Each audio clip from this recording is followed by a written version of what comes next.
আমাকে এক ডিজেফ এর মেজর বলতেছে, what's wrong with you guys, like মানে দেশে ফিরে আসছেন কেন আপনারা? আপনাদের ভালো ক্যারিয়ার ছিল, ইংল্যান্ডে প্র্যাকটিস করতেন, এইটা সেটা হাবিজাবি, তো আপনি কেন দেশে ফিরে আসলেন? That's a big question. বললাম যে আমার মায়ের সাথে একটা ওয়াদা দেওয়া ছিল, এই জন্য তো ফিরে আসতে হয়েছে।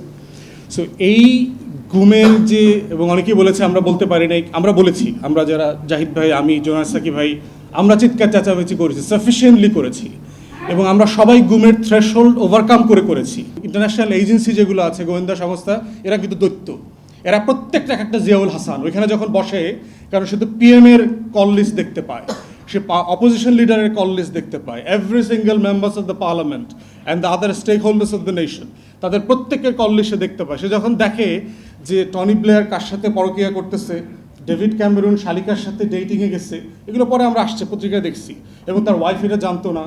তো এইটা নিয়ে পরে আবার ঘরে ঝামেলা হয়েছে, ঝগড়া হয়েছে, ডেভিড ক্যামেরুন 3 দিন ধরে বাসায় খায় নাই, সে বাইরে থেকে স্যান্ডউইচ কিনে এনে খাইছে।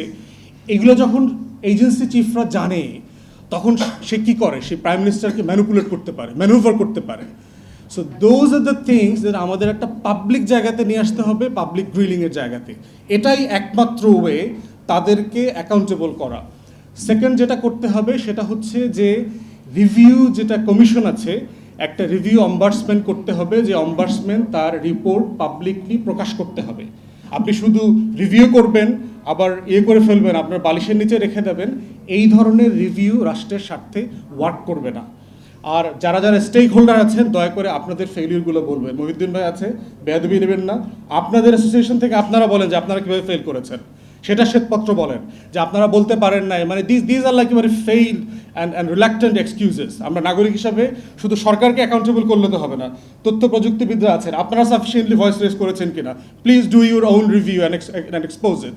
এখানে যারা নাগরিক সমাজ আছেন, আমরা পেরেছি কিনা, আমার জায়গা থেকে বলতে পারি যে আমি পেরেছি, কারণ আমি গুমের থ্রেশহোল্ড ক্রস করে আসছি, and I know it.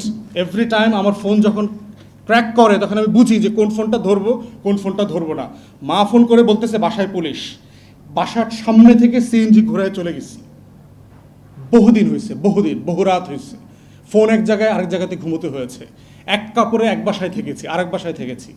So আমরা এটা কনফিডেন্টলি বলতে পারি, কিন্তু নাগরিক সমাজের ব্যর্থতা এখানে হিউজ, স্পেশালি যেটাকে আমি সবসময় বলি আর কি, যে lumpen middle class of the সিটিজ, যে আরবানে যারা থাকেন, যারা মনে করেন যে গুলশান, ধানমন্ডি আর বনানী হচ্ছে Bangladesh, you are living in a cuckooland. This is not. আপনাদের হিউজ ফেইলিয়ার আছে। বাংলাদেশের urban middle class is the reason for this fascist regime to continue for last 16 years. এটা গ্রামের মানুষের জন্য, কৃষকের না, মজুরের না, যে যিনি রিক্সাওয়ালার না, এটা এই ফেইলিয়রটা আরবান মিডল ক্লাসের। তারা কথা বলেন নাই, তারা চুপচাপ ছিলেন, because they have been in some form directly or indirectly beneficiary of this corrupt regime. So এই কালেকটিভ রিভিউটা আমাদের সবার জন্য দরকার। যার যার জায়গায় থেকে শুধু সরকারকে বললে হবে না, শুধু আওয়ামী লীগ কী করেছে, নাগরিক হিসাবে আমরা অনেক কিছু করি নাই। যার যার জায়গা থেকে দয়া করে আপনাদের ফেইলিউরের শ্বেতপত্র প্রকাশ করেন, না হলে যেটা হবে, যে জবাবদিহিতার প্রশ্ন তৈরি হয়েছে, যে মবক্রেসির দিকে যাচ্ছে, প্রত্যেকটা ইনস্টিটিউশনে কিন্তু মব জাস্টিস শুরু হবে। সেইটা শুরু হবার আগে নিজেরা হ্যান্ডস আপ করেন, মাফ চান জাতির কাছে প্রত্যেকটা ইনস্টিটিউশনের জায়গা থেকে, এবং আপনাদের ফেইলিয়রগুলো পাবলিকলি বলেন যে আমরা করতে পারি নাই, আমরা জাতির কাছে দুঃখ প্রকাশ করছি।